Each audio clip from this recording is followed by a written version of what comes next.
Prie mikrofonų Livija ir Vaida.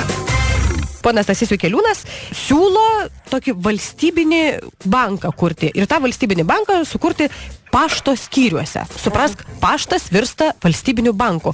Ar čia geras dalykas, ar čia negeras dalykas, taip jau paprastai žmonių kalba? Šiaip iš karto pasakysiu, kad pats Stasys Vikeliūnas man kaip žmogus patinka. O šitas bankas tai yra, mano supratimu, totali nesąmonė. Pirmiausia, tam, kad bankas atsirastų, reikia turėti 5 milijonus eurų, kurie gulėtų kažkur sąskaitose, praktiškai šaldyti, kad bankas turėtų tą savo pradinį kapitalą.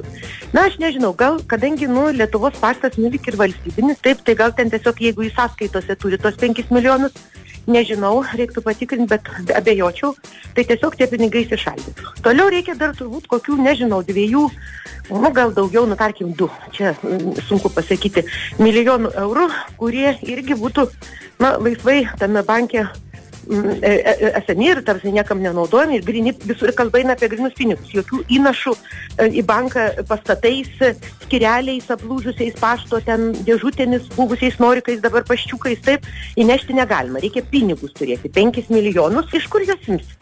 Mes nerandam kažkokių ten nelaimingų 4 milijonų mokytams algom pakelti. Mūsų gydytojai uždirba lygiai tiek, kiek valytojos vakaruose, taip, ir jie masiškai išvažiuoja. Aukštasis mokslas, tiesą pasakius, sąžiningai pasakysiu, miršta, nes jauni dėstytojai visi susirinkę daiktus ir išvažiuoja. Tie, kurie gabus į vakarus dirbti, kurie tiesiog ne dėl kokių nors priežasčių neturi galimybės toj pat emigruoti, jie tiesiog išsikrausto į privatų sektorių. Žodžiu, išimam dar iš viešaus sektoriaus pinigus ir įdedam į banką. Mano supratimu, nesąmonė. Bet o nors kokios nors naudos šiaip žmogui būtų, nežinau, man Livijai. Nauda žmogui. Žmogus dar sunkiau gautų normalesnį švietimą jo vaikai. Iš tas žmogus neturėtų dar daugiau įvairių paslaugų, nes pinigus paimtų bankelis. Gal jie ten įsivaizduoja dar kažkaip kitai, bet kol kas jie tik sako, kad bus geriau, bet nepaaiškina, iš kur ims pinigus, nes po kol kas aiškinimai tokie. Kažkur tie pinigai yra, tik jie yra pakavoti. Gal jie vis dėlto tuos pinigus, kur pervesdavo auksiniam šakutėm, dabar permės į auksinį banką, bet iš tikrųjų tai yra esmė panašiai tokia pat. Iš Lietuvos bankai išeina.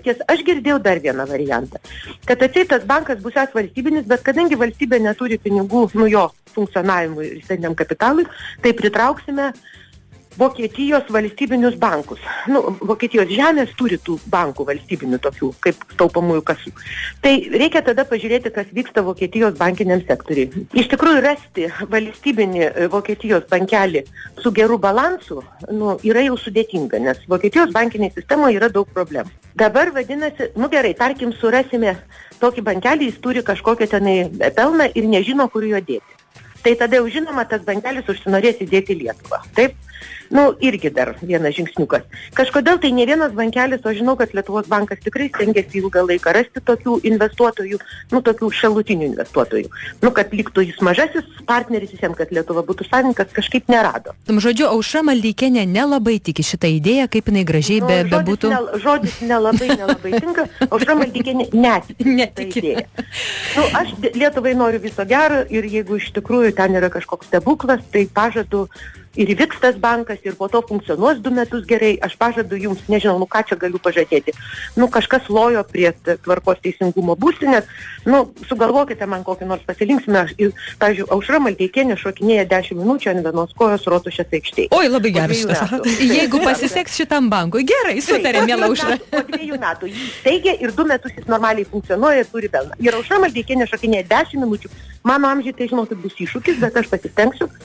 Aš tikrai baisiai džiaugčiausi, bet manau, kad man šokinėti neteks. Eteryje Livija ir Vaida.